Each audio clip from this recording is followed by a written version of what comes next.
Lucky Molefe. Lucky Molefe is the nephew to Katiso Molefe. This SK group was awarded this tender, and then after it was awarded this tender, all we can tell it was a manipulation because of these two companies. Already Lucky Molefe is the buyer, is the one who was facilitating this process.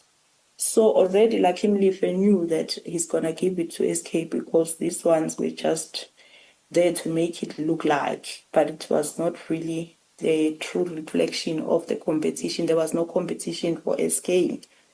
However, what makes this thing complex is that we have a company called QTech that has a relationship with Transnet for over 40 years.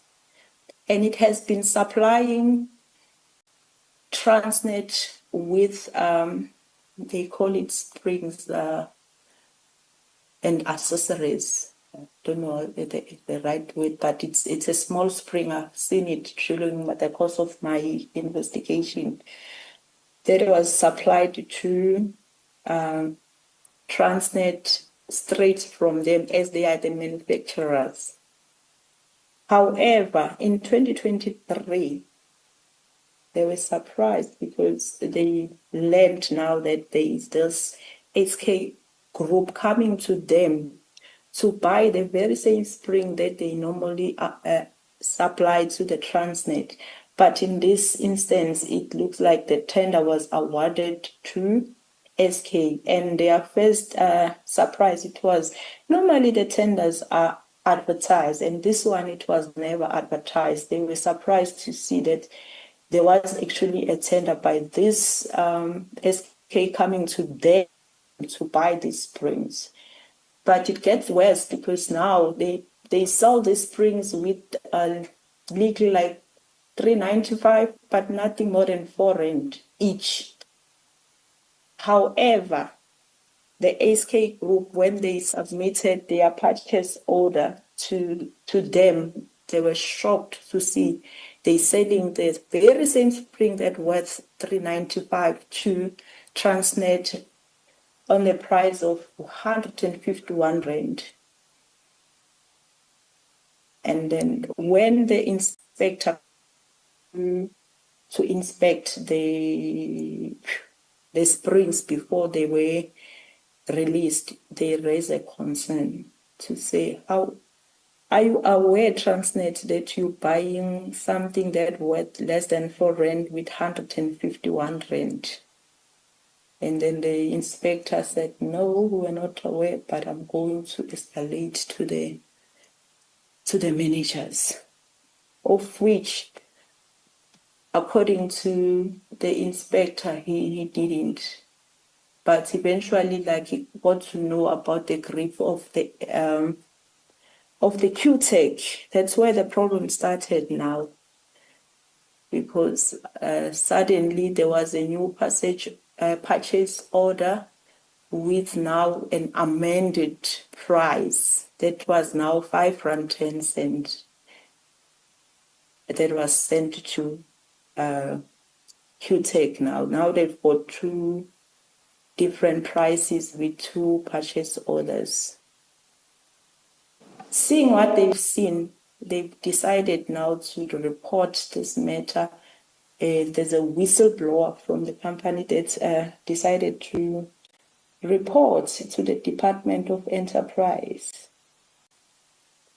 And then that's where everything started. Then the department tasked the Transnet to have an investigation. Then investigation ensued, and then eventually, like, he was requested to finish the processes of the tender that was awarded to SK, of which he delayed.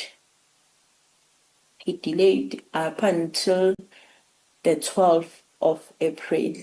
That's where everything started to connect the dots to our case now, because the investigating officer from Transnet, he then now confronted him to say, I need those those processes papers. So, and then we see something happening now in this case. Exactly on the 12th, we see Tao driving to Katiso Molefe's house according to the data. And then also the tracker, the vehicle tracker. And then they both drive to QTech for the first time. They go scouts there. Witness B, and that's before you move on to that portion, perhaps to just point out to the commissioners that the scheme is described at paragraph 36.3 until 26.3 till 26.5. Witness, do we have that graph that was displayed? We can make it available. So that we can insert it into our files. Certainly. Thanks. Thank you, Commissioner Khumalo. Witness B, if you can then start at paragraph 26.6.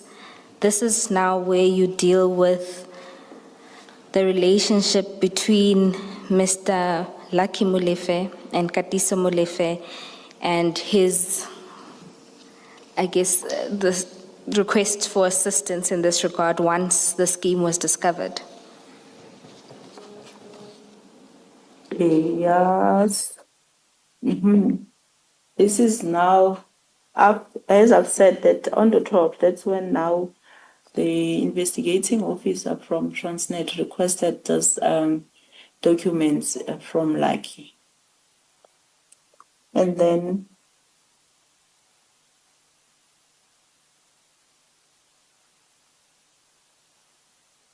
okay, maybe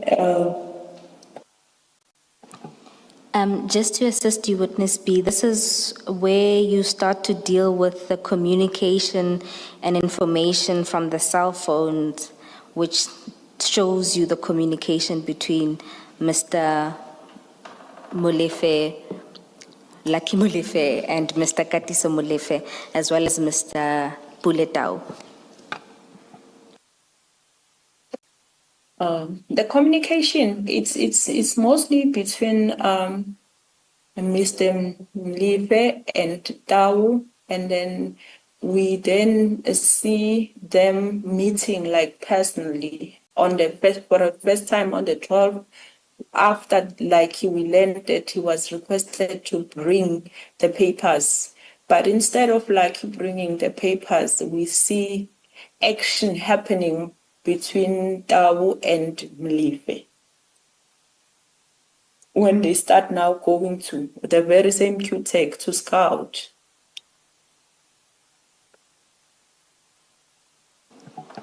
And that you could see that from a data that Tau drove to Katiso's place, and then they were together picking up at the same tower at Katiso's place. Shortly, they didn't even take some time. Shortly, they both seen driving together to Bernachem at QTech. And then from there, they go back to Katiso's house. Then Tau goes his way. And does this scouting only happen on the 12th of April? That was the beginning. That was the beginning of it. That's why I'm saying it was triggered by the investigating officer requesting these papers. Now it seemed to be urgent. Something needed to be done urgently. Otherwise, there was going to be problems. Because from the 12th, there was a scouting. The 13th, there was a scouting. The 14th, there was a scouting. The 15th, there was a scouting. The 16th, there was a scouting. Subsequently, Armand was killed on the 17th. But there's things that happened in between. We see Katiso sending a name and a number of the intended, supposedly they thought it was a whistleblower, but let me just say of the employee from the QTech, he sent it to Tao. Tao started sharing this with her girlfriend named Lerato, asking her to search and find who is that person, of which Lerato indeed, she searched until she find the intended target with his boss, and she sent it back to them, to Tao, let me not send it to them, send it back to Tao, send it back to Katiso, and they agreed that this should be him. And then the scouting continued, and then we could see there was a testing of vehicles and so forth. And in one of the days, we could see Tao's piano there up until the knock-off time where everybody will leave QTechs. I think they were trying to identify the target. And what is notable, after the 16 from scouting, they go back to Molefe again.